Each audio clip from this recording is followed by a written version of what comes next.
Pratim sat on the weathered porch swing. He closed his eyes. The gentle creak of the swing was a familiar song. It stirred something deep within him, a memory, faint yet persistent. A wave of nostalgia washed over him. He saw faces. He heard laughter. The air was thick with the scent of jasmine, just like it used to be. He was a child again, carefree and joyful. He opened his eyes. The jasmine was gone. The laughter had faded. The faces were just out of reach, lost in the corridors of time. The present felt heavy, a stark contrast to the lightness of his memories. Each moment seemed to drag, weighed down by the passage of years. He often found himself lost in thought, reminiscing about days long gone, when life felt simpler and more vibrant. He looked at his hands, weathered and worn. These hands had built dreams, held loved ones, and now they trembled with the weight of time. The lines and creases told stories of hard work, love, and loss. Time had left its mark. The once smooth skin now bore the evidence of countless moments, each wrinkle a testament to a life fully lived. The clock on the wall, with its visible wear and tear, echoed the relentless march of time. He walked to the old mantelpiece, a place that held so many memories. Each item on it was a relic of the past, a piece of history that he cherished deeply. A cobweb-covered clock ticked slowly. It had been a long time since anyone had cared for it, yet it continued its duty, marking each passing second with a quiet determination. Each tick a stark reminder of time's relentless march forward. The sound was both comforting and haunting, a constant presence in the silence of the room. He picked up a shard of broken glass from the mantelpiece. It was a remnant of a once whole object, now fragmented and fragile. It shimmered in the sunlight, reflecting fragments of the past. Fragile, like memory itself. Each glint of light was a reminder of moments that had slipped away, now only existing in his mind. The broken glass slipped from his fingers, shattering on the floor. The sound was sharp, piercing the quiet and scattering his thoughts. The sharp sound jolted him back to the present. For a moment, he was disoriented, caught between the past and the now. The past, however vivid, was gone. It lingered in the corners of his mind, but the present demanded his attention. The room felt emptier, a silent witness to the passage of time.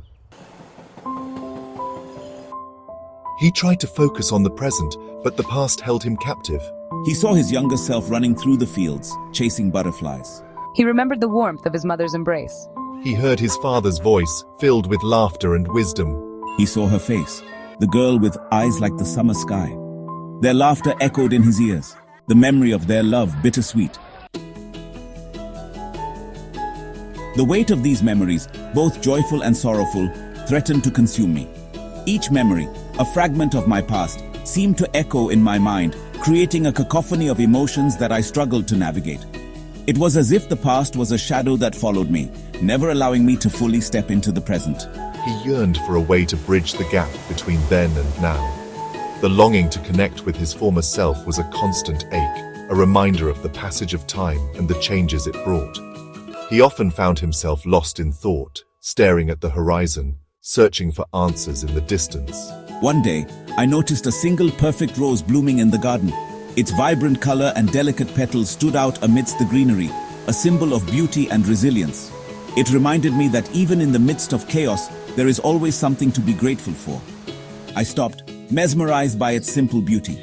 In that moment, I felt a sense of peace wash over me, as if the rose was a bridge to a simpler, more innocent time. It was a reminder that beauty can be found in the most unexpected places. He watched a child laughing as she chased pigeons in the park. Her laughter was infectious, a pure expression of joy that seemed to light up the entire park. It was a stark contrast to the weight he carried, a reminder of the innocence and joy of childhood.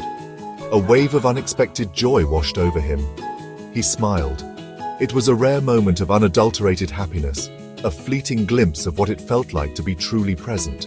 In that instant, he felt a connection to the world around him, a sense of belonging that had eluded him for so long. I sat on my porch, sipping tea as the sun set. The sky was painted in hues of orange and pink, a breathtaking display of nature's artistry. As I watched the sun dip below the horizon, I felt a sense of calm settle over me. I listened to the chirping of crickets, a familiar symphony from my childhood.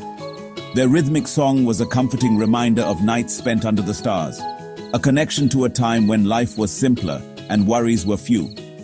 These small moments, these simple encounters, began to weave a bridge between his past and his present. Each experience, no matter how fleeting, was a thread in the tapestry of his life, connecting the fragments of his memories to the reality of his present. It was through these moments that he began to find peace, a sense of continuity that allowed him to embrace both his past and his present. I returned to the old clock on the mantelpiece. It had been years since I last touched it, and the memories it held were both comforting and bittersweet. I carefully cleaned the dust and cobwebs, my touch gentle. Each stroke of the cloth brought back a flood of memories, moments shared with loved ones now gone. He wound the clock, listening to its rhythmic ticking.